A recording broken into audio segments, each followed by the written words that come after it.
सभी को नमस्कार। आज हमारे इस art and architectural heritage of India के जो ये हमारा कोर्स चल रहा है उस कोर्स में आज के हमारे इस कल्चुरी डायनास्टीज के बारे में आज हम जानकारी यहाँ पर लेंगे। और इसकी जानकारी देने के लिए हमारे साथ यहाँ पर उपलब्ध है आर्किटेक्चर मेधा दुबे जी। मैं उनका स्वागत करता हूँ यहाँ पर। और बहुत बहुत शुक्रिया कि उन्होंने जो हमारे लिए ये एक अच्छा मौका उपलब्ध करवा दिया।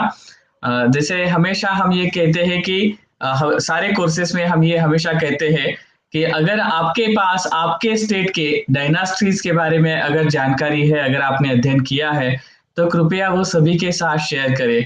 क्योंकि there will be no any single person कि जिसे इंडिया की सभी डायनास्टीज की पूरी जानकारी हो। इट्स नेवर पॉसिबल, ये कभी पॉसिबल नहीं हो सकता।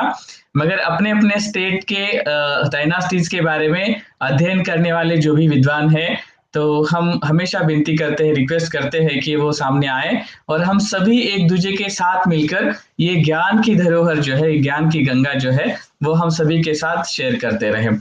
तो मैं सबसे पहले मेधा दुबे जी का यहाँ स्वागत करता हूँ। और वो एक प्रिंसिपल आर्किटेक्ट है और उसके साथ साथ मेधिरा डिजाइन्स नाम से उन्होंने, मेरा प्रोनाउंसिएशन में अगर कुछ गलती हुई तो क्षमा करना। नहीं नहीं बिल्कुल तो जी, और वो उसके फाउंडर है। मैंने जब पढ़ा तो मुझे थोड़ा इंटरेस्टिंग लगा क्योंकि ये मगधीरा जैसा नाम मेरे दिमाग में एकदम से आ गया, तो ऐसा मुझे लगा था। और कंजर्वेशन एंड आर्किटेक्ट के इस बारे में कार्य करने वाली ये उनकी फर्म है जबलपुर मध्य प्रदेश में, और 2018 से वो इसमें कार्य कर रही है। जैसे उन्होंने अपना बैचलर ऑफ आर्किटेक्चर 2014 में कंप्लीट किया, उन्होंने कंजर्वेशन आर्किटेक्चर के इसमें उन्होंने अपना मास्टर्स कंप्लीट किया school of planning and architecture Bhopal से। 2017 में उन्होंने ये कंप्लीट किया। और आज भी ये जो है अपना संशोधन, अध्ययन और रिसर्च पेपर राइटिंग्स उन्होंने अभी जो किया है अभी तक, तो ये कई सारे उनके रिसर्च आर्टिकल और रिसर्च पेपर्स पब्लिश हुए हैं, particularly cultural landscapes of Narmada river front in and around Jabalpur and architectural importance of the other heritage aspects of Kalachuri and Gondwana dynasties presented and published in national and international conferences। और अभी जो है वो as a architect की practice उनका जो चल रहा है, उनका वर्क जो चल रहा है वो जबलपुर में है। और सबसे इम्पोर्टेंट बात यह है कि उन्होंने जो साइट्स अभी तक कल्चरल डायनास्टीज के बारे में डॉक्यूमेंटेशन जिसका कंप्लीट नहीं हुआ था, उसके बारे में वो कार्य कर रही है। तो मैं उनका यहाँ पर तहे दिल से स्वागत करता हूँ और मैं रिक्वेस्ट करता हूँ कि वो आज के अपने इस सेशन की शुरुआत करें।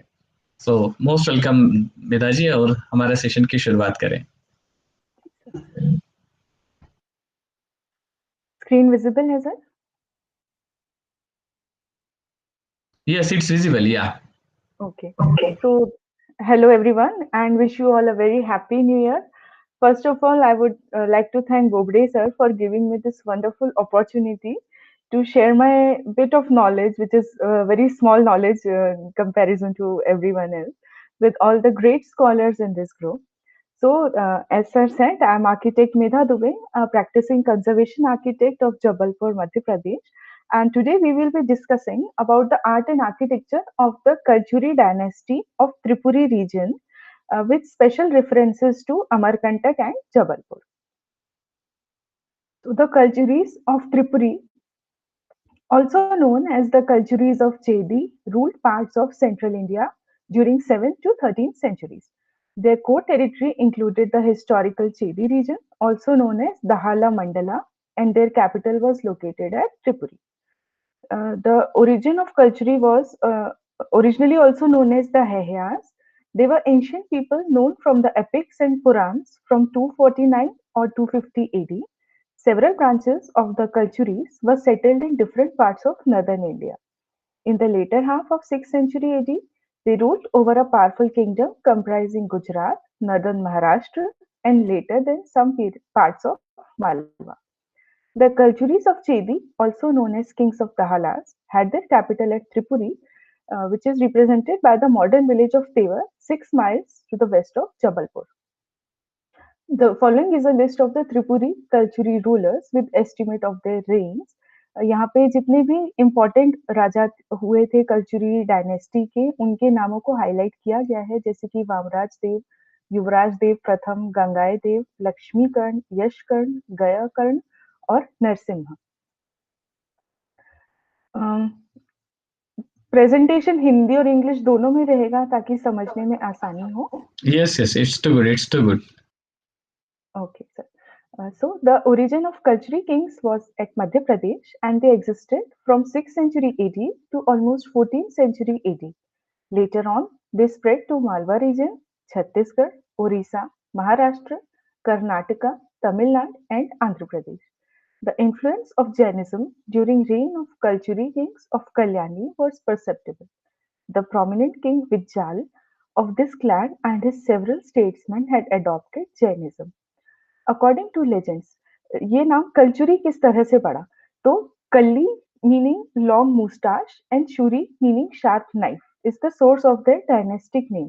मतलब बिल्कुल तीखी छुरी जैसी मूछे होना, जैसा हम इस पिक्चर में देख सकते हैं। तो this probably symbolises bravery.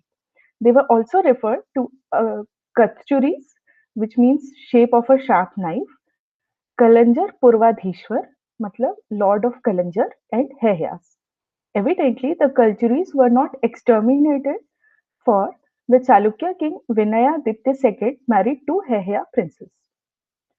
The early Buddhist books, along with the Mahabharata, connect the Baghelkhand tract with rulers of the Heya, Kalchuri, or Chedi clan who are believed to have gained sufficient importance sometime during the 3rd century AD.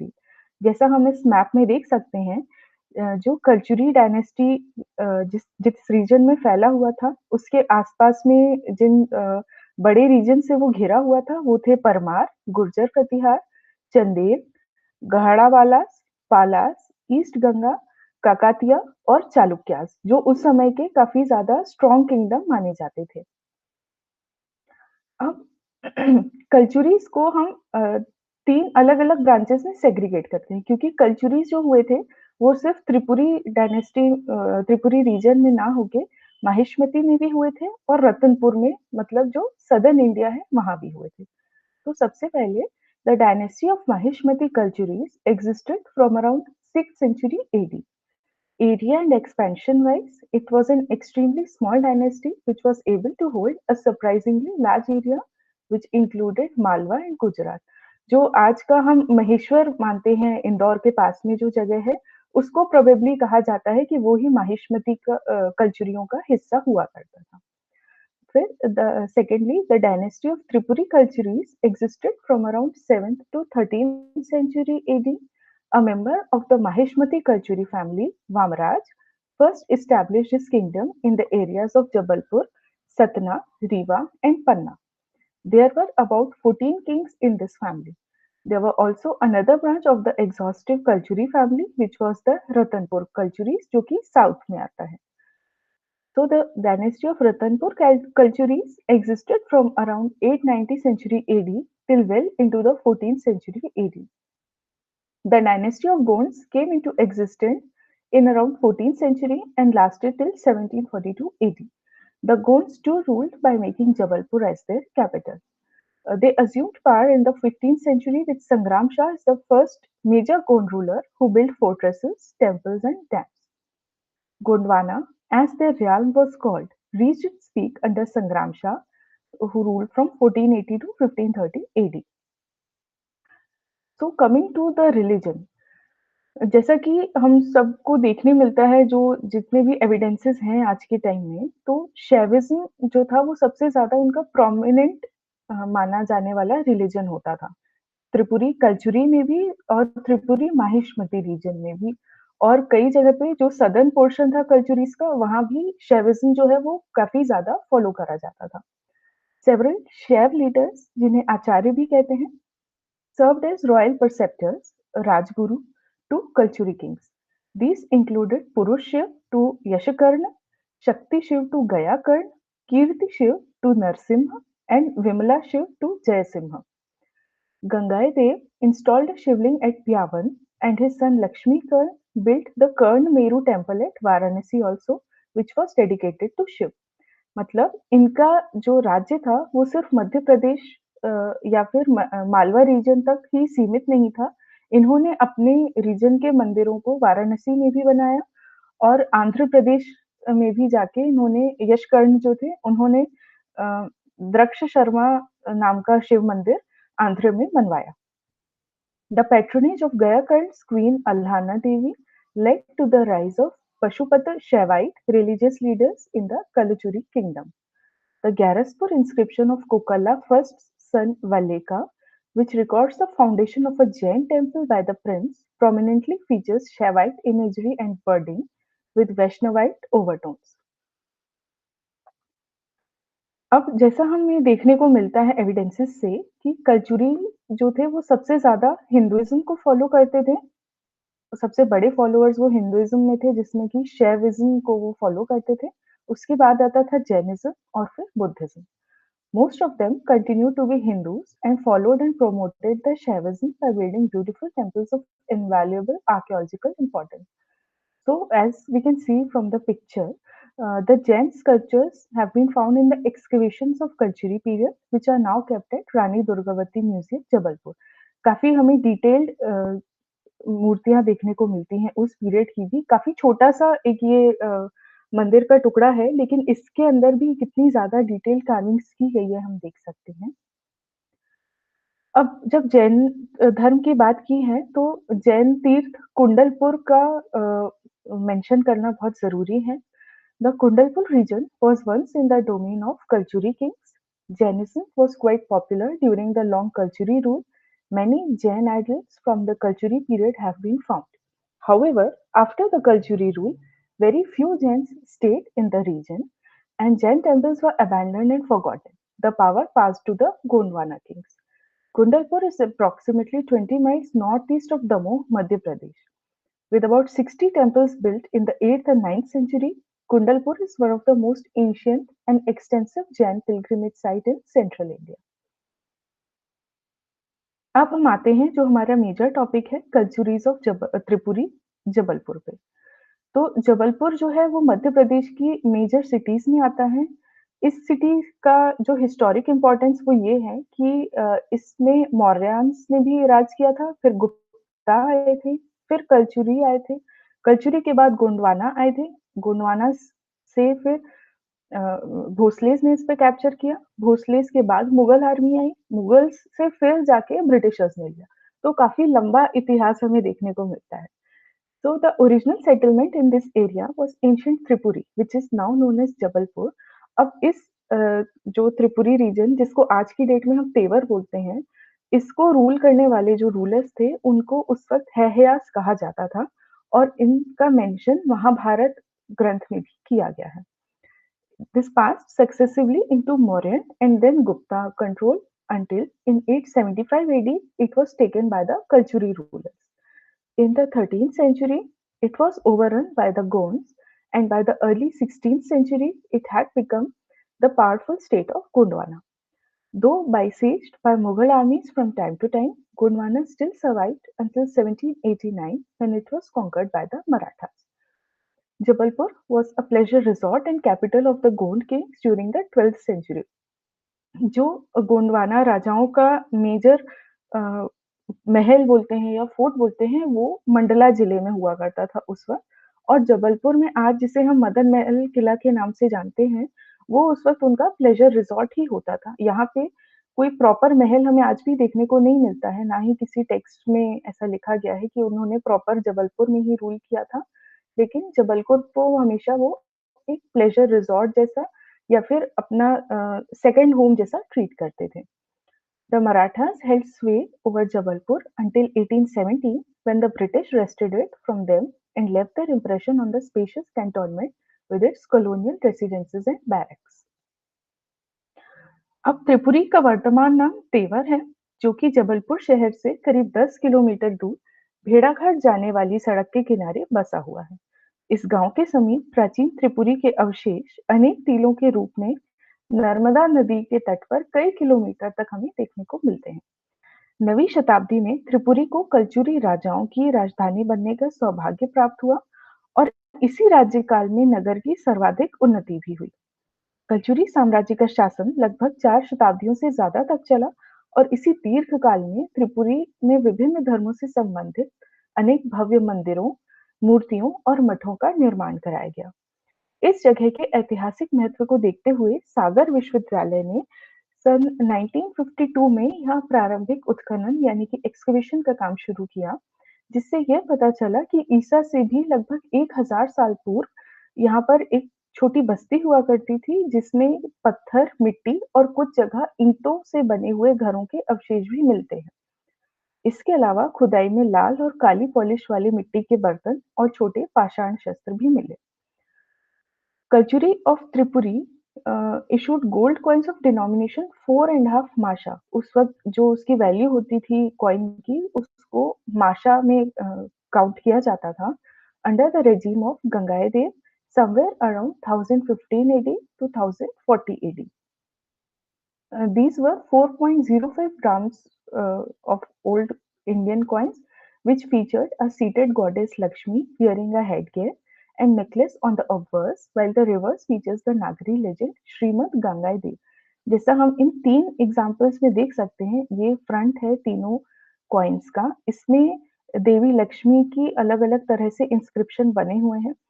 अब ये एक दूसरे से इतने अलग क्यों हैं? क्योंकि उस वक़्त में कोई मशीन का काम होता नहीं था, सारे ये मैनुअली इंस्क्रिप्शन किए जाते थे, इसलिए इनमें थोड़ा-थोड़ा अंतर है, क्योंकि ऑब्वियसली टाइम का डिफरेंस भी है, कुछ किसी टाइम पे बनाए गए, किसी दूसरे इंसान ने बनाए या कोई अलग इंस्ट्रूमेंट यूज़ किया गया इनको बनाने में, तो इनकी बनावट थोड़ी-थोड़ी अलग ज़रूर है, लेकिन हमें देखने से ये पता चलता है कि तीनों में ही अ, देवी लक्ष्मी को बनाया गया है पूरे उनके गहनों के साथ में और उनके मुकुट के साथ में, और जो सिक्के के पीछे का पोर्शन है, जो रिवर्स साइड है, वहाँ पे नागरी लिपि में श्रीमद गंगाए देव लिखा गया है।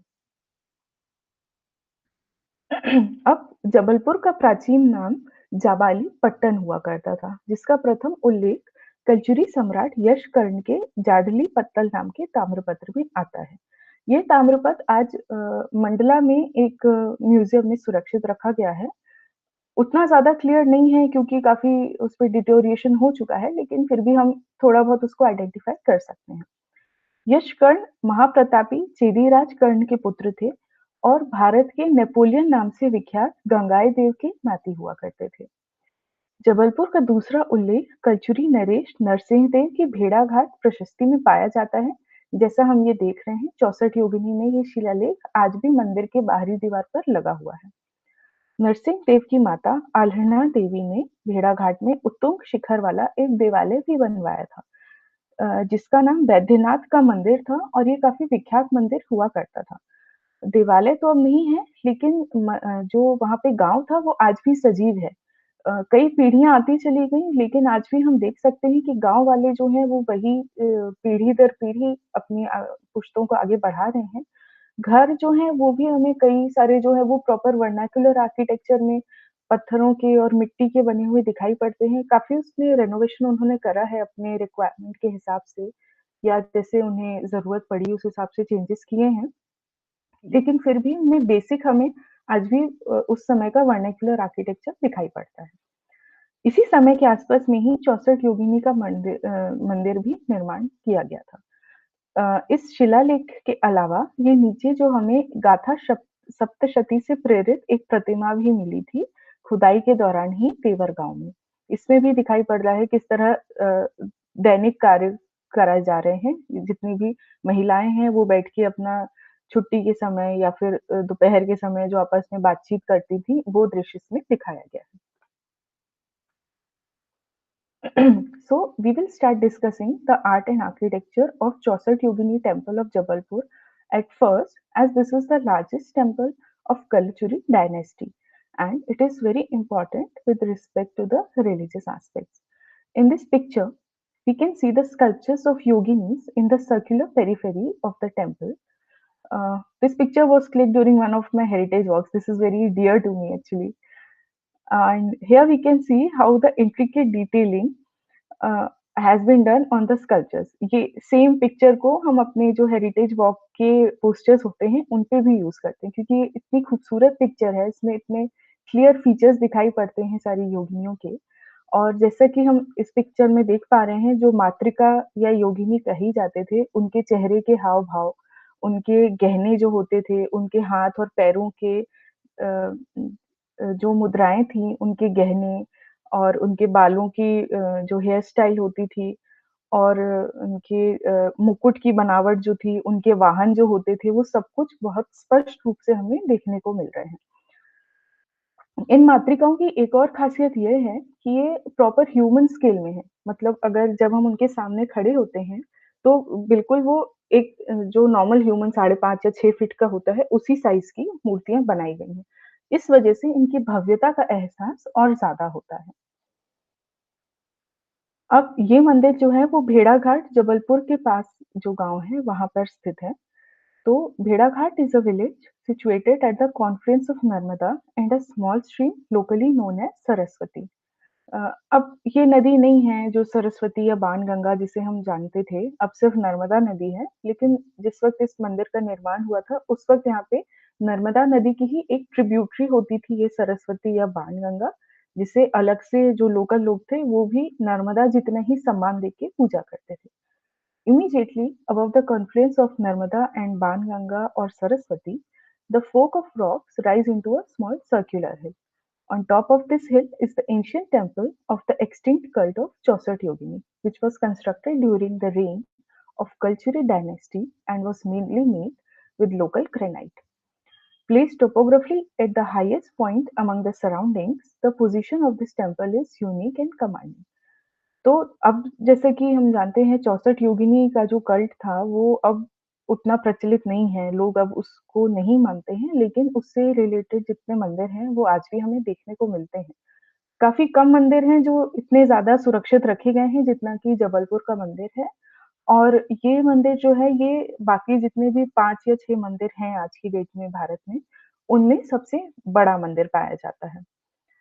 इनिशियली इसके बनने की शुरुआत जो हुई थी, वो पहली शताब्दी में हुई थी, जब कुशानास इस जगह पे रूल कर रहे थे। उस वक़्त ये किसी कारण से अधूरा छूट गया या हो सकता है कोई और मंदिर यहाँ बनाया गया, लेकिन इस लोकेशन को देखते हुए अ जब 7th और 8th सेंचुरी में पोस्ट गुप्ता पीरियड था उस वक़्त और कल्चुरी पीरियड की जस्ट शुरुआत ही हुई थी। So, this original temple was extended as is evident from the analytical study of the existing sculptures. जो आज हमें स्कल्पचर्स दिखाई पड़ते हैं, उनकी जब स्टडी की गई तो उससे पता चलता है कि ये 7th और 8th सेंचुरी में इनको स्थापित किया गया होगा। The present shape of the temple came into existence when Yuvraj Dev I, the Kalchuri ruler, came to power in 915 AD. There are very few temples dedicated to this Yogini cult, out of which the one at Jabalpur is the largest and have 81 yoginis instead of 64. तो ऐसा माना जाता है कि ये योगिनी मंदिर या मातृका मंदिर जब भी आम जनता के लिए बनाए जाते थे, तो उनको 64 योगिनी का ही बनाया जाता था। लेकिन जो मंदिर राज परिवार के इस्तेमाल के लिए बनाए जाते थे, उनमें 81 योगिनियों को बनाया जाता था। इसलिए एक जस्ट एक असम्पशन है जो यहाँ के लोकल हिस्टोरियंस हैं और जो आर्कियोलॉजिस्ट हैं उनका, कि शायद इसमें 81 योगिनी या 81 योगिनी होने का रीज़न यही है कि शायद ये मंदिर क्योंकि यहाँ कल्चुरीज़ ऑफ त्रिपुरी जो थे, उनका राज चलता था, इसलिए शायद उन्होंने अपने पर्सनल यूज़ के लिए इस मंदिर को बनवाया होगा। और 81 योगिनी होने की वजह से ही इस मंदिर का महत्व काफ़ी ज़्यादा हो जाता है। यहाँ जैसा हम देख सकते हैं जब हम इस जगह पर खड़े होकर जो राइट में पिक्चर हमें दिख रही है, यहाँ जब हम खड़े होकर आस-पास देखते हैं, तो ये जो लेफ्ट में पिक्चर है, इस तरह हमें पूरा क्लियर विज़न मिलता है नर्मदा नदी का। तो आज की डेट में तो काफ़ी ज़्यादा यहाँ पे कंस्ट्रक्शन हो चुका है, घर बड़े-छोटे होटल्स, रिज़ॉर्ट्स वगैरह कुछ-कुछ बन गए हैं, तो इतना क्लियर व्यू नहीं मिलता है। लेकिन हम इमेजिन कर सकते हैं कि उस वक़्त जब कुछ भी नहीं था वहाँ पर आस-पास में, सिर्फ ये एक ऊँचे टीले के ऊपर, एक ऊँचे पहाड़ के ऊपर करीब 100 या 110 सीढ़ियाँ हैं यहाँ पे। तो इस मंदिर से जब हमें आस-पास का पूरा व्यू मिलता होगा, नर्मदा नदी और उसकी ट्रिब्यूटरी सरस्वती या बाणगंगा दिखती थी, तो कितना ज़्यादा अच्छा और परफेक्ट एम्बियंस एक क्रिएट होता होगा। इस मंदिर की एक और विशेषता है कि इसके मध्य में गौरी शंकर का मंदिर भी है। जैसा कि यहाँ हम देख सकते हैं, ये मंदिर गौरी शंकर का मंदिर है, जिसकी बनावट गोंडकालीन ज़्यादा लगती है। तो ऐसा संभवतः इस वजह से हुआ है क्योंकि शायद गोंडवाना राजा जब आए तो उन्होंने इसका फिर अपनी तरह से जीर्णोद्धार करके जो एलिमेंट्स हैं वो बाद में अलग से ऐड करे। जो हमें सामने मंडप के ऊपर छत्र जैसा दिखाई पड़ रहा है, वो सारे गोंडवानाज़ ने ऐड किए होंगे। अब इस मंदिर के गर्भगृह में शिवलिंग की जगह मूर्त रूप में बसे हुए हैं, जैसा कि हम इस पिक्चर में देख सकते हैं। जैसे नॉर्मल शिव मंदिरों में शिवलिंग रखे जाते हैं या फिर उनकी जो मूर्ति भी होती है वो ज़्यादातर जगह सिंगल होती है। लेकिन इस मंदिर में हम देख सकते हैं यहाँ पे पूरा एक्चुअली अंदर जाने की परमिशन नहीं रहती है, इसलिए बाहर से दूर से ही फ़ोटो लेनी पड़ती है। तो उतनी क्लियर पिक्चर नहीं आएँगे, लेकिन एक जनरल आइडिया हमें आ जाएगा इससे देख के कि इसमें हमें देखने को मिल रहा है ये नंदी है।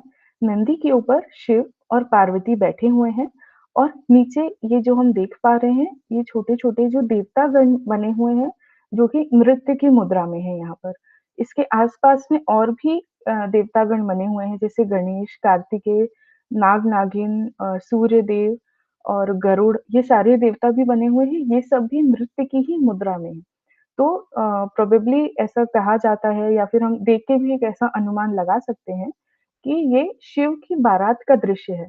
तो जिस वक़्त वो भगवान शिव नंदी पर बैठ के पार्वती जी को ले जा रहे थे और बाकी सारे लोग सेलिब्रेट कर रहे थे।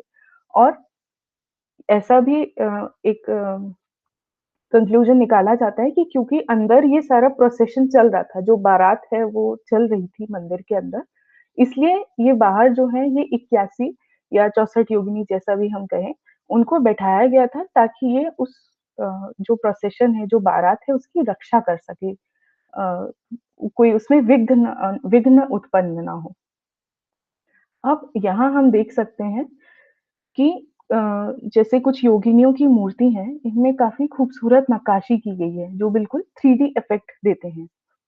बैक साइड वाला जो पोर्शन है पत्थर का, उसको फ्लैट रखा गया है एक सपोर्ट देने के लिए, लेकिन 3 तरफ से front, right and left in 3 तरफ से मूर्तियों को प्रॉपर्ली उकेरा गया है और इसमें काफ़ी डिटेल में नक्काशी की गई है। जैसा कि अपन ने पहले भी देखा था इनके चेहरे के हाव-भाव इनके ऑर्नामेंट्स हेयर स्टाइल जो इसमें साथ में ऊपर और भी इनकी दासियाँ हैं या नीचे जो वाहन है, जैसा इसमें हम देख सकते हैं महिषासुर मर्दिनी का दृश्य दिखा रहे हैं। तो किस तरह वो महिषासुर का वध कर रहे हैं। उनके चेहरे के हाव-भाव को हमें देख के समझ में आता है कि कितना उसमें एग्रेशन है, कितने नाराज़गी है, वो अगर युद्ध का माहौल है तो। इसी तरह जैसे ये श्री ताकरी योगिनी है, इनका काफ़ी सौम्य सा चेहरा दिखाई पड़ता है, काफ़ी शांत है, बहुत हलचल नहीं है चेहरे पे, आस-पास दासियाँ हैं, बिल्कुल शांत मुद्रा में हैं। फिर नीचे जैसे हम देख रहे हैं श्री एंगिनी योगिनी, इनको गणेशिनी नाम से भी जाना जाता है, मतलब गणेश भगवान का फीमेल वर्ज़न। तो ये भी खास बात है इस 64 योगिनी मंदिर की या 81 योगिनी मंदिर की, कि यहाँ पर जितने भी मेल वर्ज़न ऑफ देवता होते हैं, उन्हीं के फीमेल वर्ज़न की मातृका या योगिनी बनाई गई हैं। जैसे कि गणेश जी की गणेशिनी है, उसी तरह से जो वराह अवतार था, उसकी भी फीमेल वर्ज़न हमें देखने को मिलता है। फिर अगली लास्ट पिक्चर में हमें दिख रही हैं श्री फनेंद्री योगिनी। इनमें भी ऊपर सर्प बना हुआ है शेषनाग बने हुए हैं और ऊपर भी काफ़ी कुछ है। इनके चेहरे पे भी थोड़ा नाराज़गी या गुस्सा दिखाई पड़ रहा है। तो लाइफ़ साइज़ फिगर होने की वज़ह से जब हम इनके सामने खड़े होते हैं, तो बिल्कुल ऐसा लगता है हम उनकी आँखों में देख के उनके भाव को पढ़ सकते हैं। और इसके अलावा भी कुछ और मूर्तियाँ भी हैं जैसे जो इस प्रांगण में ही रखी गई हैं, जो संभवतः शायद गुप्ता पीरियड की भी हैं या उससे पहले कुषाण पीरियड की भी हैं। तो एक ये भी अनुमान है कि शायद आस-पास जब खुदाई हो रही होगी, जब एक्सकवेशंस हो रहे होंगे, तो और कुछ ऐसी इम्पोर्टेंट जगह मिली नहीं लोगों को उन मूर्तियों को रखने के हिसाब से, तो उन मूर्तियों को भी प्रॉपर प्राण प्रतिष्ठा के साथ में इसी मंदिर के प्रांगण में स्थापित किया गया। फिर अ, अगला एग्ज़ाम्पल जो है वो हम लेते हैं नोहलेश्वर मंदिर या फिर temple of Nohta. This temple, although is very in a bad shape today, this has got invaluable archaeological importance. It was built around 950 to 1000 AD, and according to the localites, the credit of building this temple goes to the queen of Kalchuri king Avani Varma of Chalukya Vansh. The Shiv temple of Nohta is the most important representation or the design of architecture of Kalchuri style of temples. It is built on a high platform और इस मंदिर में जैसा हम देख सकते हैं, picture उतनी क्लियर नहीं है, यहाँ पे 2 द्वार शाखा हैं। मतलब जैसे ये गर्भगृह हमें दिखाई पड़ रहा है सेंटर में जहाँ पे शिखर है, एक ईस्ट की तरफ में ये द्वार शाखा है और दूसरी नॉर्थ की तरफ में द्वार शाखा है। दोनों तरफ से एंट्रेंस लेके जो सेंटर मंडप है वहाँ पर लोग पहुँचते हैं और वो कॉमन मंडप से उसके थ्रू ही हम गर्भगृह में पहुँचते हैं। और जो नोटेबल चीज़ है सबसे ज़्यादा इम्पोर्टेंट वो ये है कि जितनी ज़्यादा नक्काशी और डिटेलिंग गर्भगृह के जो अ, डोर है उसपे की गई है, उतनी ही ज़्यादा डिटेलिंग ये जो द्वार शाखाएँ हैं, इनके दरवाज़ों पर भी की गई है। So now here we have a very interesting observation that if you will see these temples without any nomenclature or reference of the place or location, then it is really difficult to differentiate between the style of sculptural details of the Kalchuris, the Chandel of Khajuraho and the Parmars of Bhopal. जैसा हम ये मंदिर को अगर देखें और इस sculpture को देखते हैं बिना किसी नॉमेनक्लेचर के, यहाँ पे नहीं लिखा गया है कि वो किस जगह का मंदिर है या मंदिर का क्या नाम है, तो हम डिफरेंशिएट नहीं कर सकते आसानी से कि ये कलचुरी राजवंश का बनाया गया था या चंदेलों का था या फिर परमारों का था। ऐसा शायद इसलिए है क्योंकि उस वक़्त सेम स्कूल ऑफ आर्ट्स हुआ करते थे क्योंकि ये तीनों जो हैं ये सेम टाइम पीरियड में ही हुआ करते थे। जिस वक़्त में कलचुरी राज कर रहे थे और अपने मंदिर वग़ैरह वो बनवा रहे थे, उसी सेम टाइम पीरियड में खजुराहो के भी मंदिर बन रहे थे और परमारों के मंदिर भोपाल में भी बन रहे थे। तो संभवतः यही रीज़न है कि ये मंदिर जो हैं इनमें जो डिटेलिंग है, जितनी नक्काशी की गई है, जो इंट्रिकेट कार्विंग है, हमें गवाक्ष देखने को मिलते हैं और मूर्तियाँ देखने को मिलती हैं। मूर्तियों के ह्यूमन मूर्तियाँ भी हैं, देवी-देवता भी हैं, जानवर भी हैं, फ्लोरल पैटर्न्स भी हैं, हर तरह की नक्काशी की गई है और जैसा हमें ये दिख रहा है, शिखर का कोई भी ऐसा छोटा-सा भी हिस्सा नहीं है, जहाँ पे कार्विंग ना की गई हो। The early Kalchuri sculpture was of very high quality. It provides a very interesting coordination of gestures along with well-organized limbs. जैसा हम देख सकते हैं फिगर्स जो बने हुए हैं ह्यूमन फिगर्स भी एनिमल फिगर्स भी उनका प्रोपोर्शन काफी परफेक्शन के साथ में बनाया गया है। जो इसमें भी फेशियल एक्सप्रेशन आप जैसे देखेंगे तो काफ़ी सॉफ्ट हैं, जो देवियाँ हैं या योगिनियाँ या मातृकाएँ हैं, उनका काफ़ी सॉफ्ट एक्सप्रेशन है। ऑर्नामेंटेशन काफ़ी डिटेल में है। जैसे यहाँ दिख रहे हैं बैंगल्स बनाए हुए हैं, उनके गले के हार हैं, हेयर स्टाइल है, कानों के कुंडल हैं, सारी चीज़ें काफ़ी डिटेल में जो साथ में हाथी बने हुए हैं और यलीज़ बनी हुई हैं। ये जो यली हम कहते थे 2-3 अलग-अलग तरह के जानवरों का जो एक मिक्सचर होता था जो हम एक्स्ट्रा स्ट्रेंथ या सिक्योरिटी के लिए बनाते थे उस वक़्त में, उनका भी यूज़ किया गया है यहाँ पर। अब जैसा आपको शुरुआत में बताया था यहाँ पर कि जो द्वार शाखा है, उसके जो दरवाज़ा है वो और जो गर्भगृह का दरवाज़ा है वो, उसकी बनावट दोनों काफ़ी ज़्यादा डिटेल में है। आप सिर्फ़ पिक्चर को देख के नहीं बता सकते कि कौन-सा दरवाज़ा कहाँ का है। तो जैसा हम लेफ्ट में देख रहे हैं, ये दरवाज़ा जो है ये गर्भगृह का है और ये राइट वाला दरवाज़ा जो है, ये द्वार शाखा का है। The sculptures are unique. The intricate carvings are finely carved with a plethora of मात्रिक sculptures. ये भी बहुत नोटेबल बात है कि कलचुरियों ने जितने भी मंदिर बनाए, उनमें उन्होंने मातृकाओं के स्कल्पचर्स को काफ़ी ज़्यादा महत्व दिया। इसलिए हमें हर जगह पे देवियाँ या मातृकाओं के स्कल्पचर्स देखने को काफ़ी ज़्यादा मात्रा में मिलते हैं। अब इनके ऊपर की तरफ में नवग्रह बनाए गए हैं। दोनों द्वारों के ऊपर में नवग्रह हैं।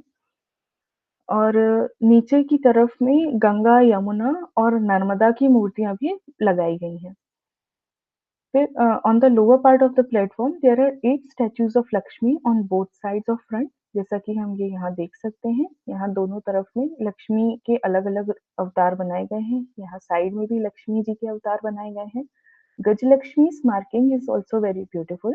Important sculptures include Narmada, Yamuna, Nataraj, also known as Noteshwar, Saraswati, Vishnu, Agni, Kankali Devi, Uma Maheshwar, Shiva Parvati, Lakshmi Narayan, and Jain idols include Chakreshwari and Ambika.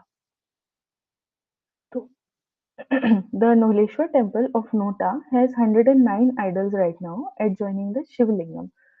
तो अब अभी करंट स्टेटस ये है इस मंदिर का कि क्योंकि ये काफ़ी सेक्लूडेड जगह पे है, जो बहुत ज़्यादा लोगों को पता नहीं है इस विलेज के बारे में, इस गाँव में ज़्यादा लोग जो रहते हैं वहाँ के वही जानते हैं, बाहर वाले ज़्यादा लोगों को नहीं पता, अनलेस वो आर्कियोलॉजी या हिस्ट्री से कोई रिलेशन रखते हैं।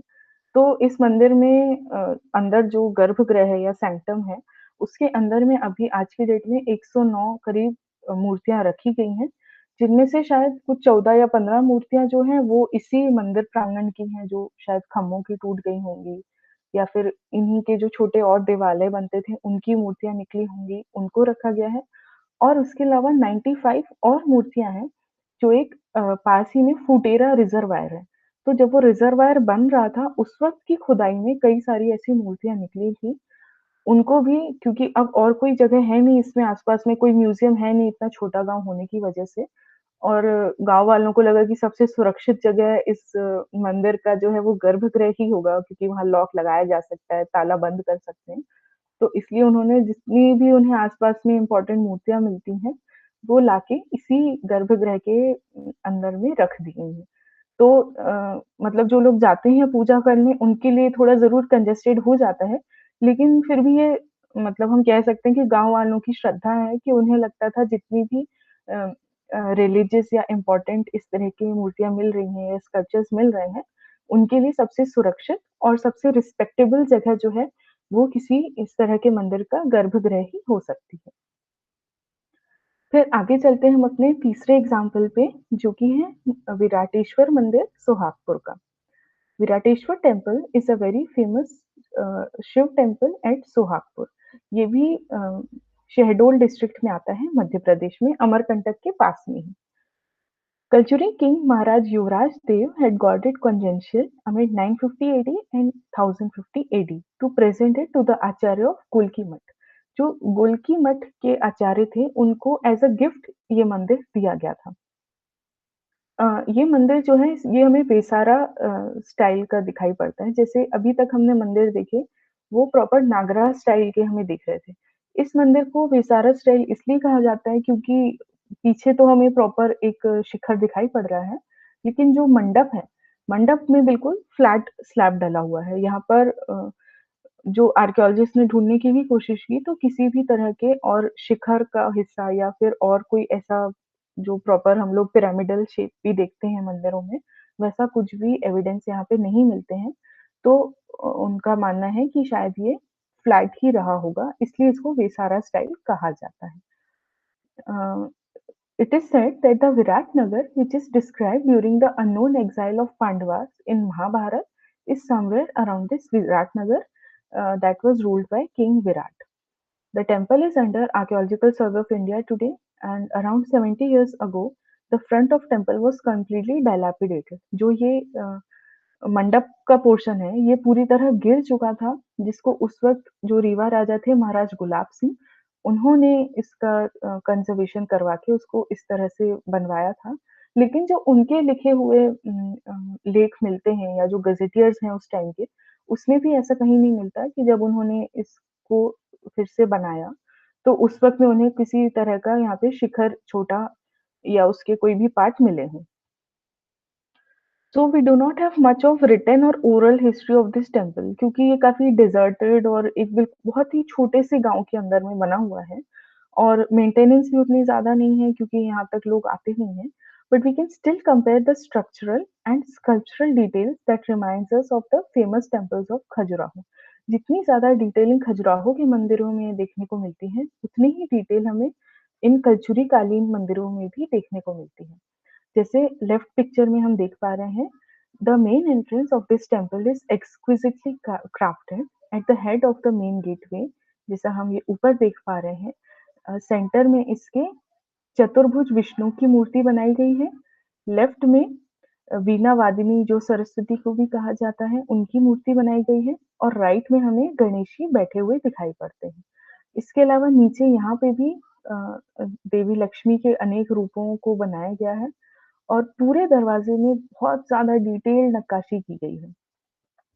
जैसा हम राइट पिक्चर में देख रहे हैं, जो प्रॉपर हमें नागरा स्टाइल में दिखाई पड़ रहा है शिखर, ऊपर अम्लका है, उसके ऊपर में कलश बना हुआ है और जितना भी इसका पोर्शन है शिखर का, इसमें बहुत ही खूबसूरत जो है स्कल्पचर्स वो बनाए गए हैं।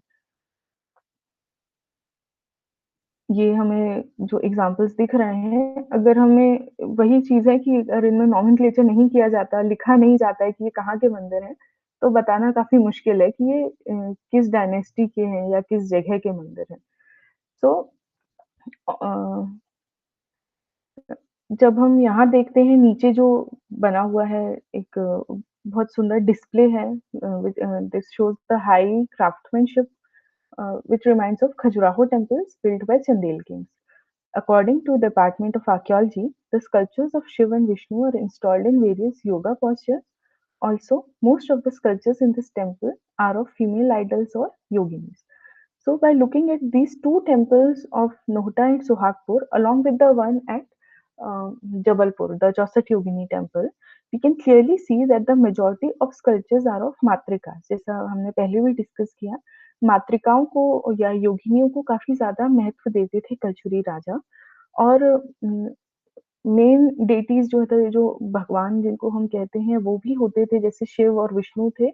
अपने अवतारों के साथ में इनका स्कल्पचर्स मिलते हैं। जैसे सिर्फ शिवलिंग नहीं मिलेगा किसी शिव मंदिर में, वहाँ पे शिव के जितने अवतार थे, जैसे बटुक भैरव, उमा महेश्वर ये सारे हमें देखने को मिलते हैं। उसी तरह से विष्णु के भी अवतार कई सारे देखने को मिलते हैं।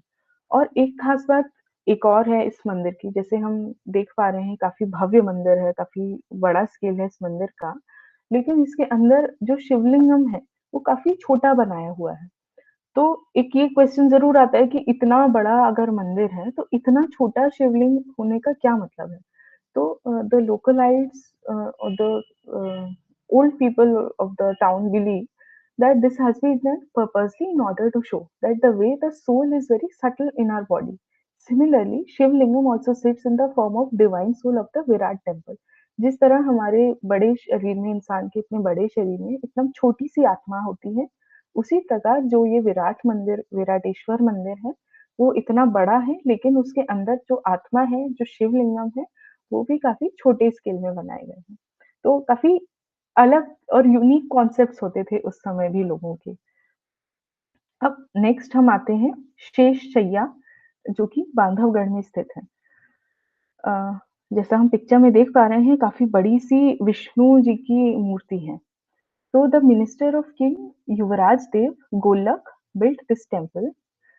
So this means the Sheshashayya is about 1,000-year-old sculpture. A small flight of steps takes you to the Vishnu statue, literally lying in the middle of jungle. Covered in moss is the 35 feet long Lord Vishnu found in a reclining position. He is seen resting on the seven-headed serpent called Sheshanag, and hence the sculpture got its name Sheshashayya. It is not just the Lord Vishnu idol over here. There is a Shivling to the left and Brahma to his right. However, Brahma statue is just not visible now. There are roots all over it. जैसा हम ये picture में देख पा रहे हैं, विष्णु लेटे हुए हैं। ये ऊपर हमें शेषनाग दिखाई पड़ रहे हैं। ये जो पेड़ है, राइट साइड में जो हमें एक्सट्रीम राइट में दिख रहा है, इसकी जो जड़ें हैं, इसके अंदर जो भगवान ब्रह्मा की मूर्ति थी, वो पूरी तरह से छुप चुकी है। अब हमें बिल्कुल भी देखने को नहीं मिलती है और जब आर्कियोलॉजिस्ट ने कोशिश भी की कि या तो पेड़ हटा के देखें या मूर्ति को निकालने की कोशिश करें, तो अब वो दोनों एक-दूसरे में इतना ज़्यादा मिक्स हो चुके हैं जड़ें जो हैं वो इतना अंदर तक जा चुकी हैं उस मूर्ति के कि उसको हटाने का कोई मतलब उन्हें दिखाई नहीं पड़ा, इसलिए उसको वैसे ही छोड़ दिया गया। जो बेसिक आइडिया था इस पूरे सेटअप का कि जो त्रिमूर्ति होते हैं, जो ब्रह्मा, विष्णु, महेश कहे जाते हैं, वो उस तरह से इस जगह को सेटअप किया गया है। The Vishnu idol over here is carved out of a single sandstone. ये पूरा जो है ये मोनोलिथ है, एक ही बड़े पत्थर से कार्व करके बनाया गया है। And from his feet originates the perennial river called Charan Ganga. क्यों? क्योंकि जो नदी है वो इनके इस मूर्ति के सामने जो कुंड है वहां से निकलती है, भगवान विष्णु के चरणों से ही निकलती है, इसलिए उसका नाम चरण गंगा करके रखा गया। This river never ड्राइज up and the whole of Bandhavgarh, including the tigers and leopards, benefits by this river. तो जैसा हम पिक्चर में देख सकते हैं, ऊपर भगवान विष्णु अपनी शेष शैया पर लेटे हुए हैं। पीछे लेफ्ट में हमें ये दिखाई पड़ रहे हैं शिवलिंगम। ये जो कुंड है छोटा-सा, इसमें जो पानी निकलता है, यही आगे जाके नदी में कन्वर्ट हो जाता है और इसे ही चरण गंगा कहा जाता है। लेफ्ट पिक्चर हम देख रहे हैं ये भगवान ब्रह्म की है, कितना ज़्यादा मतलब कवर हो चुका है रूट से कि अब ये दिखाई भी नहीं पड़ती। और राइट में शिवलिंगम है, जो कि अभी भी इंटैक्ट है। ये भी मोनोलिथ है। तो ये पूरा जो सेटअप है, ये पूरा एक ही इतने बड़े से पत्थर को, सैंडस्टोन को कार्व करके बनाया गया था। और आज भी इतने नेचुरल सेटिंग में होने के बाद भी इस पे बारिश, गर्मी, धूप, ठंड सब कुछ का प्रभाव पड़ता है, जानवर इस पे आते हैं, लेकिन फिर भी ये आज भी काफ़ी हद तक हमें उस टाइम का जो स्कल्पचर मेकिंग आर्ट था, जो कार्विंग आर्ट था, उसकी एक आइडिया दे देता है। अब हम आते हैं अपने नेक्स्ट सेगमेंट पे जो कि है group of monuments at Amarkantak. तो सबसे पहले हम ये बताना चाहेंगे कि इसको ग्रुप ऑफ टेम्पल्स क्यों नहीं कहा जाता, ग्रुप ऑफ मॉन्यूमेंट्स क्यों कहा जाता है? ऐसा इसलिए क्योंकि जैसा हम देख रहे हैं इन मंदिरों के जितने भी अ, स्ट्रक्चर है पूरा, शिखर है, गर्भगृह है, इनमें कहीं पर भी मूर्तियाँ नहीं हैं। ऐसे छोटे-छोटे निशेज़ या फिर उनके खंड बने हुए हैं जिसमें मूर्ति शायद रखी जा सकती हो, लेकिन हमें मूर्ति ना इसके आस-पास में कहीं मिली है इसके एक्सकवेशन के टाइम पे और ना ही इस पूरे एरिया के आस-पास में हमें कहीं मूर्तियाँ देखने को मिली हैं। और इसके अलावा जो ये बाहर की तरफ तो हमें नहीं मिलती, अंदर की तरफ भी कोई मूर्ति नहीं है और अब यहाँ तक कि जो गर्भगृह की में मूर्तियाँ थी, वो भी चोरी हो चुकी हैं। तो अब ये कंडीशन है कि ये जितने भी मंदिर हैं, इनमें कोई क्योंकि मूर्तियाँ ही नहीं हैं, इसलिए अब इनको सिर्फ मॉन्यूमेंट्स ही कहा जाता है।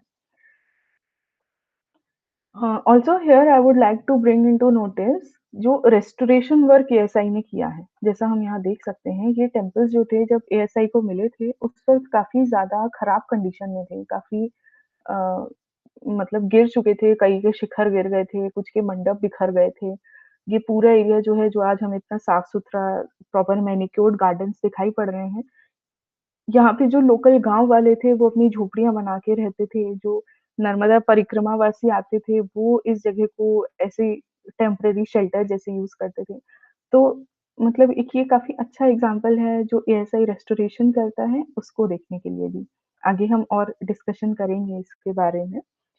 सो सबसे पहले विल डिस्कस कि अमरकंटक क्यों इम्पोर्टेंट है। ये बहुत ज़्यादा लोग नहीं जानते हैं, जो कि सेंट्रल इंडिया के नहीं हैं, इसलिए उनको बताना बहुत ज़रूरी है कि अमरकंटक की क्या महत्वता है।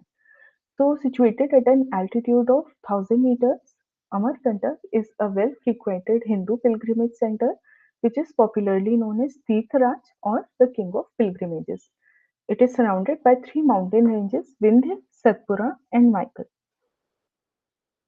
It also enjoys the reputation to have the origins of two large rivers, Narmada and Son. Beglar visited this town in 1873 and 74 and reported that Amarkantak was always crowded with the pilgrims who pay a visit either on the way to Jagannath Puri or after returning from there. Beglar also identified Amarkantak with the Amrakut, which finds a mention in Meghdut of Kalidas. जो कालिदास ने किताब लिखी है मेघदूत नाम से जो काफी famous है, उसमें जिस आम्रकूट का वर्णन किया जाता है, उसको बेगलर ने कंपेयर करते हुए बताया है कि वो अमरकंटक ही होता था। फिर अमरकंटक इसलिए इम्पोर्टेंट है क्योंकि जो one of the largest river of India है नर्मदा नदी, उसका भी ओरिजिन है यहाँ पे। तो अब आज की डेट में ऐसा माना जाता है कि जो नर्मदा उद्गम मंदिर है, वहाँ पे एक जो टैंक है छोटा, उसमें से नर्मदा नदी का ओरिजिन हो रहा है। पहले ये मानते थे कि काफ़ी समय पहले कि ये जो ग्रुप ऑफ मॉन्यूमेंट्स है अमरकंटक में, यहाँ पर भी एक कुंड है जिसको सूर्य कुंड नाम से जाना जाता है। यहाँ से नर्मदा निकलती थी और जो जिन नर्मदा उद्गम मंदिरों की हम बात कर रहे हैं, वो ये बैकग्राउंड में आप जो सफ़ेद मंदिर देख रहे हैं, वो वही मंदिर है। तो ये दोनों थ्योरीज़ गलत नहीं है क्योंकि ज़मीन के नीचे इतने सारे नेचुरल स्प्रिंग्स होने की वजह से नर्मदा जो है वो ऑब्वियसली अब किसी सिर्फ़ एक छोटे पॉइंट से नहीं निकलती। ये जितने भी नीचे नेचुरल स्प्रिंग्स हैं, उनसे निकल के कंबाइन होके फिर वो आगे बढ़ती है। तो ये जो दोनों कुंड हैं, दोनों की ही इम्पोर्टेंस बराबर की है। तो अब हम इस एंशिएंट जो ग्रुप ऑफ मॉन्यूमेंट्स है, उसके अलग-अलग सेगमेंट्स को जब देखेंगे, तो सबसे पहला आता है कर्ण मठ। काफ़ी अच्छे से अब आज की डेट में एएसआई ने मेंटेन करके रखा है, प्रॉपर गार्डन्स हैं, लॉन्स हैं, सब कुछ बहुत अच्छी तरह से मेंटेन्ड है। Traditionally this temple is ascribed to Raja Karn Daharia, also known as King Karn of Dahala, who supposedly ruled over Amarkantak. Begler reports that it is the oldest existing temple, however, is deserted or neglected as not many pilgrims pay it a visit. तो क्योंकि यहाँ मूर्तियाँ नहीं हैं, कोई भी sculptures नहीं है गर्भगृह के अंदर भी मूर्ति नहीं है, मंदिरों में भी बनी हुई मूर्तियाँ नहीं हैं, तो जो श्रद्धालु होते हैं वो अब विज़िट नहीं करते। सिर्फ़ जो लोग घूमने आते हैं अमरकंटक या जो नर्मदा कुंड देखने आते हैं या नर्मदा का उद्गम देखने आते हैं, वो बस इसको देखते हैं क्योंकि ये बस कुछ मीटर पे ही बना हुआ है। तो अब इसका कोई रिलीजियस इम्पोर्टेंस नहीं है, लेकिन आज भी ये मॉन्यूमेंट की तरह देखने लायक है। काफ़ी ज़्यादा इसमें भी डिटेलिंग की गई है स्कल्पचर ना होते हुए भी। अब कर्ण मठ has three temples which are constructed on a high-raised platform. These three temples may have been connected together via a common mandap. जैसा हम इस प्लान में देख सकते हैं, ये एक कॉमन प्लेटफ़ॉर्म बना हुआ है जिसमें कि तीनों मंदिर हैं। तो बेगलर का ऐसा मानना था कि हो सकता है ये इन तीनों का एक कॉमन मंडप हो। तो आज हमें ना उसके अवशेष मिलते हैं बहुत ज़्यादा, ना कुछ ऐसा स्ट्रॉन्ग एविडेंस है, लेकिन फिर भी यहाँ कुछ कॉलम्स ऐसे दिखाई पड़ते हैं, जिनसे कि एक ऐसा अनुमान लगाया जा सकता है कि शायद यहाँ पर मंडप को बनाने की स्पेस हो सकता है वो बनाना चाहते हों और कंप्लीट नहीं हो पाया हो, या फिर ये भी हो सकता है कि बनने के बाद में क्योंकि वो इतने साल हो गए हैं तो टूट के बिखर गया। और अब जो लोकल गाँव वाले हैं वो भी कई बार इसी तरह के जो आर्कियोलॉजिकल साइट्स होती हैं वहाँ से ही मटीरियल ले जाते हैं अपने घरों को बनाने में या फिर उनके कंस्ट्रक्शन में यूज़ करते हैं, तो शायद वो लोग ले गए हों। लेकिन जब बेगलर ने विज़िट किया था, आज से वो उस बात को भी करीब 100 सवा 100 साल से ज़्यादा हो गया, लेकिन उस वक़्त भी यहाँ पे मंडप देखने को नहीं मिलता था।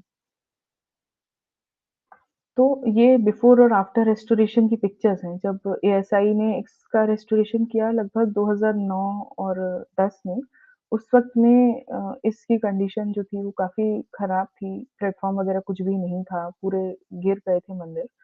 फिर इसको प्रॉपर अच्छे से उन्होंने एक पूरा एनवायरनमेंट दिया, जितने आस-पास झोपड़ियाँ बनी थी, लोकल लोग रह रहे थे, जो उन्होंने कचरा फेंक रखा था, इसको बिल्कुल भी इम्पोर्टेंस नहीं दी जाती थी, उसकी साफ-सफाई करवाई। उस साफ-सफाई में और कई सारे स्कल्पचर्स और ऐसे आर्टिफैक्ट्स भी मिले उनको जो कि लोकल म्यूज़ियम में रखवा दिए गए हैं। जो विमान है, उसमें भी बहुत ज़्यादा इमेजेस या स्कल्पचर्स ऐसे कुछ ख़ास बड़े में दिखाई नहीं पड़ते हैं। लेकिन ये जो छोटे-छोटे निशेज़ हैं, ऐसा माना जाता है कि हो सकता है वो जगह बनाई गई हों स्कल्पचर्स को रखने के लिए या मूर्तियों को रखने के लिए। However, R.D. Banerjee, the very famous historian, is of opinion that the temple was finished and it was the intentional design of the architects not to use images for decoration.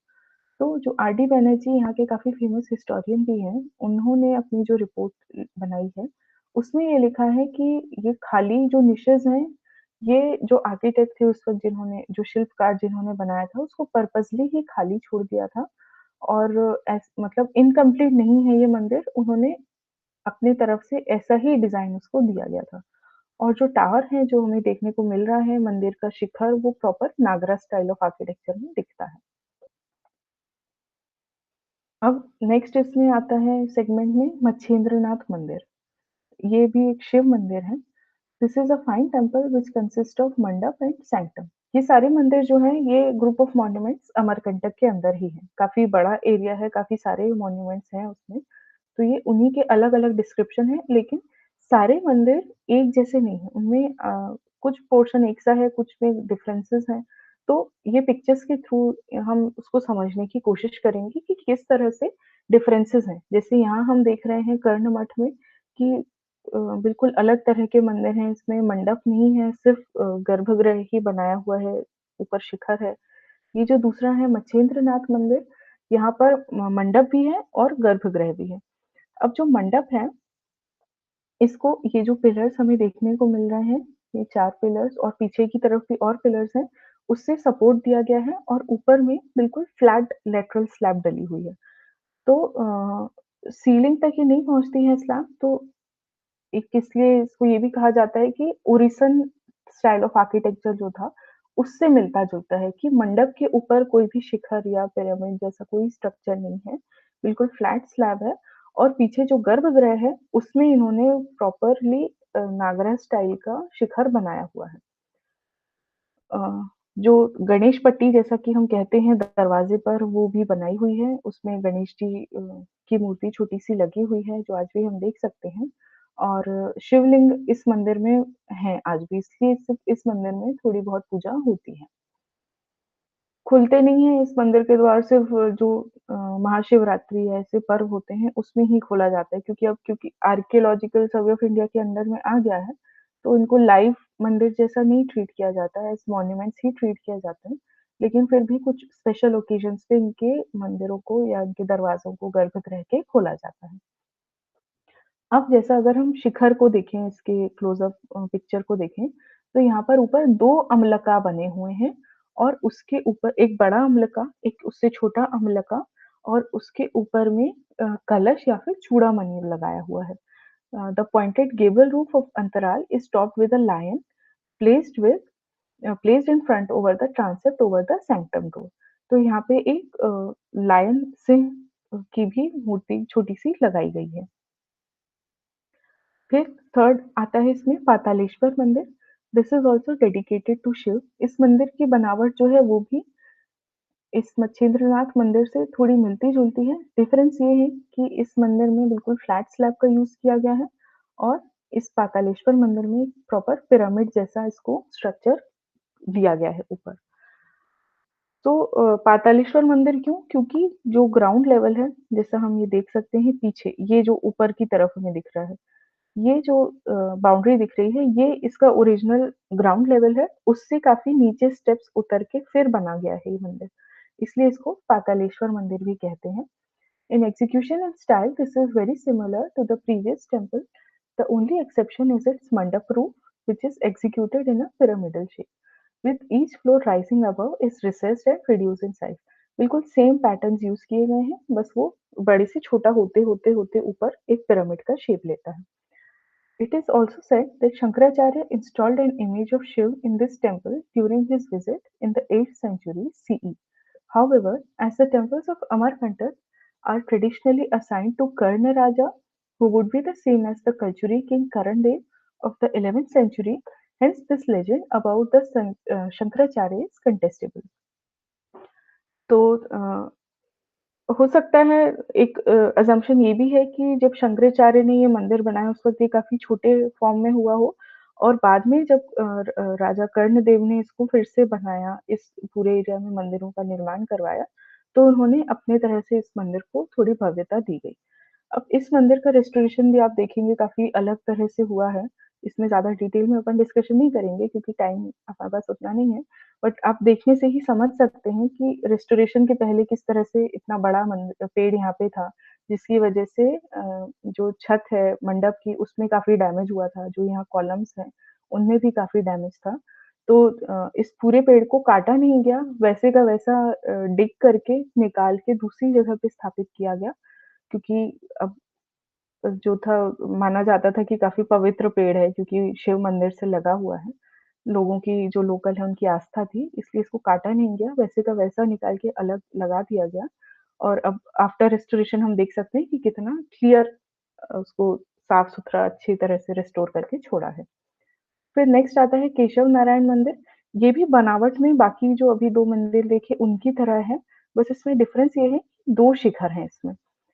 मंडप एक कॉमन है, लेकिन एक शिखर जो है, ये पीछे की तरफ दिख रहा है हमें नॉर्थ में और दूसरा जो है, वो वेस्ट की तरफ है। बाकी सब कुछ सेम है, नागरा स्टाइल का शिखर है, जो मंडप है उसके ऊपर भी ऐसा पिरामिड बना हुआ है, लेकिन सिर्फ इतना ही डिफरेंस है, 2 शिखर हैं इसमें। और मूर्ति जो है इसमें एक इनिशियली दोनों गर्भगृह में मूर्तियाँ थी, जब आर.डी. बैनर्जी जी ने अपनी किताब लिखी थी उस वक़्त, लेकिन अब आज के टाइम में ये बिल्कुल खाली है, यहाँ पे भी कोई मूर्तियाँ नहीं हैं।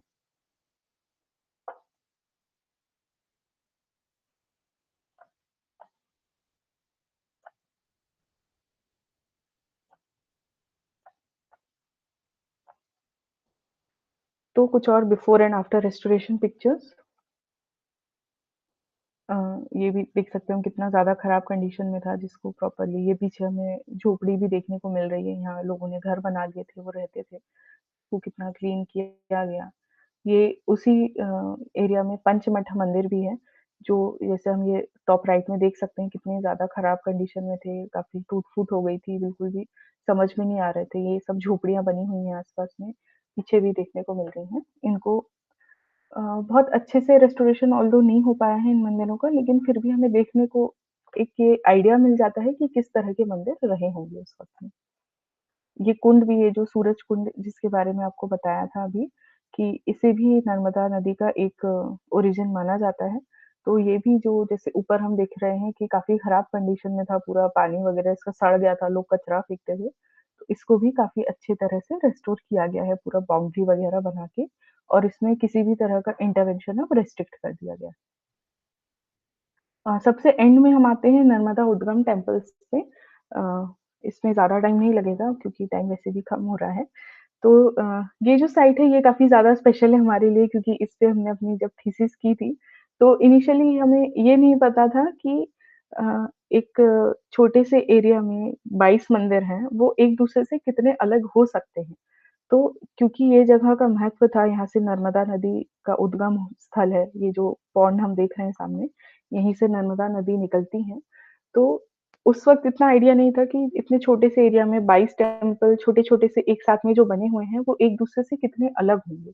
लेकिन फिर जब इसको डॉक्यूमेंट किया, यहाँ पे टाइम बिताया, इनको ऑब्ज़र्व किया प्रॉपर्ली, तब समझ में आया कि इस पूरे छोटे से जो कॉम्प्लेक्स है, कुछ 2 सवा 2 एकड़ का ये कॉम्प्लेक्स है, उसमें जो 22 मंदिर बने हुए हैं, उनको पूरे 10 सेंचुरीज़ में इवोल्यूशन हुआ है।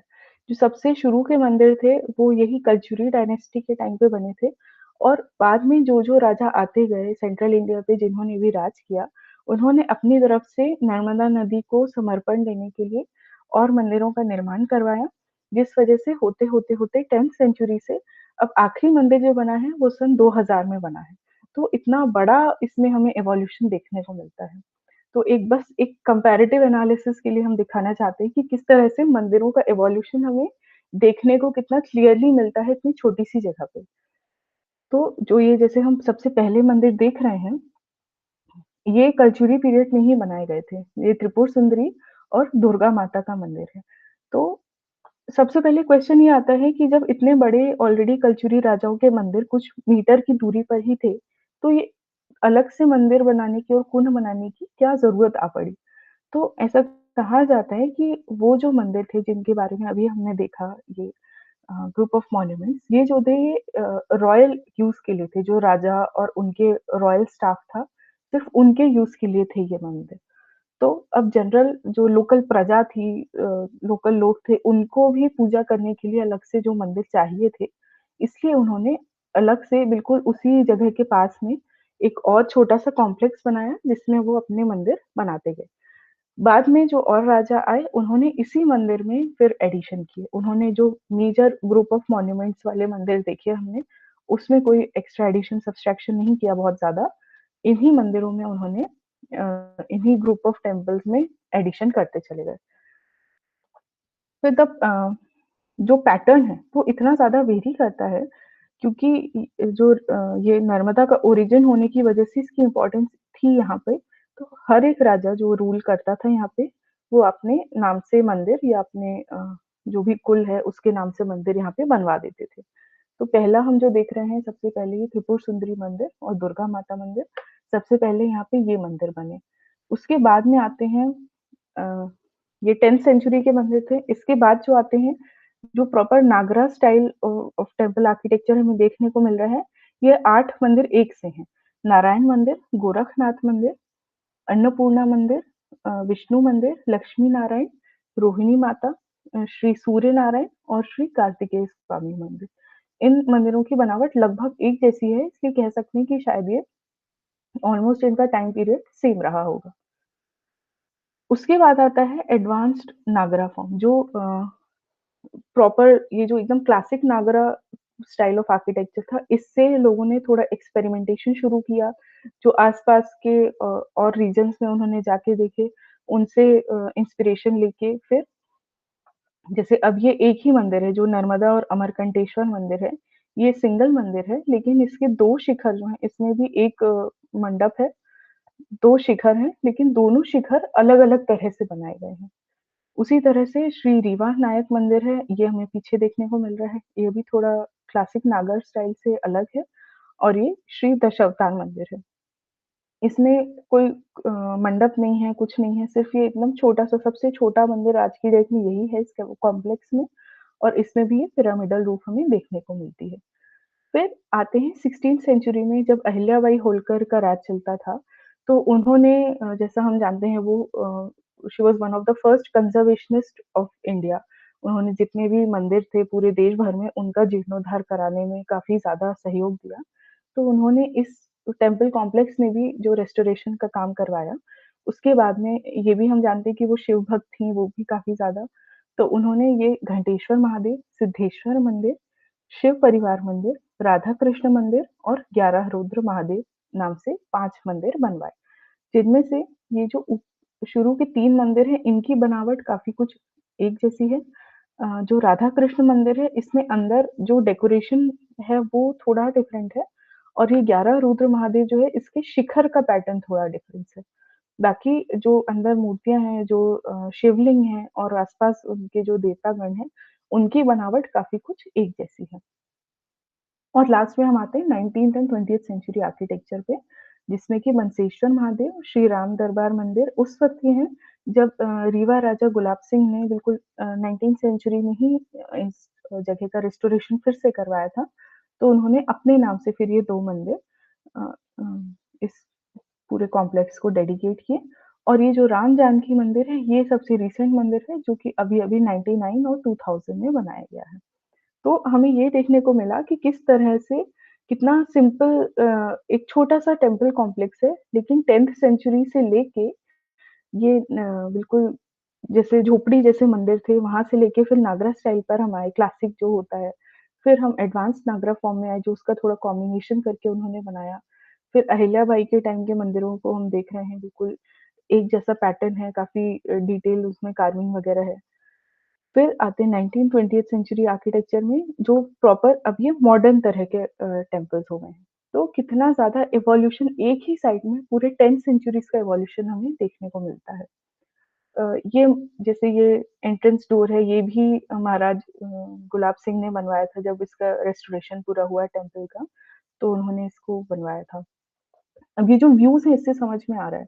ऐसे इंडिविजुअली हम देखते हैं तो उतना समझ में नहीं आता, लेकिन अब जब हम व्यू पोर्शन में देखेंगे तब समझ में आता है कि ये जो अलग-अलग तरह के शिखर हैं, कहीं पे प्रॉपर डोम है, कहीं शिखर है, कहीं थोड़ा ओरिसन स्टाइल हमें देखने को मिल रहा है जो पिरामिडल फॉर्म है, कहीं प्रॉपर नागरा बिल्कुल कॉम्प्लेक्स वाला देखने को मिल रहा है। तो ये सारे कितने ज़्यादा इवॉल्व्ड फॉर्म में हैं। ये आल्हा उदल जो काफ़ी इम्पोर्टेंट पोर्शन माने जाते हैं हमारी हिस्ट्री के, उनकी मूर्तियाँ भी यहाँ पर लगाई हुई हैं। और ये देवी नर्मदा की मूर्ति है जो कि इस कुंड में लगी गई है। तो हमारा प्रेजेंटेशन तो खत्म हुआ, लेकिन अगर अगर हम क्विक रिवीजन करते हैं कि किस तरह होता था जो आर्ट वर्क था कल्चुरीज का। सबसे पहले they used to make a wide variety of sculptures. Hindu sculptures were very prominent, Jain and Buddhist sculptures were comparatively less. The ornamentation on sculptures was very heavy and intricate. The facial features were really sharp. Use of Matrika sculptures was done in a very generous amount, as Yogini cult was very popular at that time on Kalchuris. In Chauset Yogini temple, there are several female versions of the male deities like Ganesh to Ganeshini, and Vara Avatar to Sri Erudi Yogini, and so on. Animal and floral sculptures and motifs were also widely used. The sculptural style was very similar to the Khajuraho temples of Chandel. Mostly monoliths were use, जो भी sculpture बनते थे वो एक single stone से ही curve किए जाते थे. And we can easily find all the avatars of Shiva like Uma Maheshwar, Batuk Bhairav, Sadashiv, Shiva Parivar and many more. अब अगर हम आर्किटेक्चर के सारे पॉइंट्स को कंक्लूड करते हैं तो हमें जो देखने को मिलता है वो ये है कि सबसे पहले the temples were mostly made in Nagara style. At some places examples of Vesar style can also be seen. The temple consisted of mandap, ardha mandap, and garbhagrah prominently. The temples were always made on a raised platform. Amlakas, kalash, gavaksh, all these elements of classic Nagra style architecture are clearly identified. The scale of these temples was purposely made in order to appear grand but humble and welcoming. काफी बड़े structure जरूर होते थे, लेकिन उनको देख के ऐसा नहीं लगता था कि क्या हम उसके अंदर जाएं या ना जाएं, क्या ये हमारे लिए है या नहीं है. उन मंदिरों को इतना बड़ा बनाने के बावजूद वो इस तरह से बने होते थे कि जो भी ह्यूमन या हम लोग जब भी उसमें जाते हैं तो काफी एक उसमें हम्बलनेस होती है, एक वेलकमिंग एटमॉस्फेयर होता है कि जैसे मंदिर खुद हमें अपने पास बुला रहा है. And proper dressed stones of granite और sandstone were used in the masonry. तो दीज आर द रेफरेंसेस. अगर किसी को और डिटेल्स जानने हैं तो ये बुक्स हैं, इनके बारे में आप देख सकते हैं या पढ़ सकते हैं. और इसके अलावा जो हमारे रिसर्च पेपर और ब्लॉग्स भी लिखे हैं कुछ हमने इन्हीं टॉपिक्स पे, वो हम सर के साथ शेयर कर देंगे, तो आप उनमें भी पढ़ के और ज़्यादा डिटेल में जा सकते हैं. Thank you. बहुत बहुत शुक्रिया, आपने बहुत ही अच्छी जानकारी आज यहाँ पर हमें दी. स्पेशली जैसे आपने मध्य प्रदेश, जबलपुर, अमरकंटक, ये सारा जो एरिया है, वहाँ पर जैसे ये कल्चुरी डायनास्टी के कई सारे ब्यूटीफुल टेम्पल्स आपने हमें दिखाए.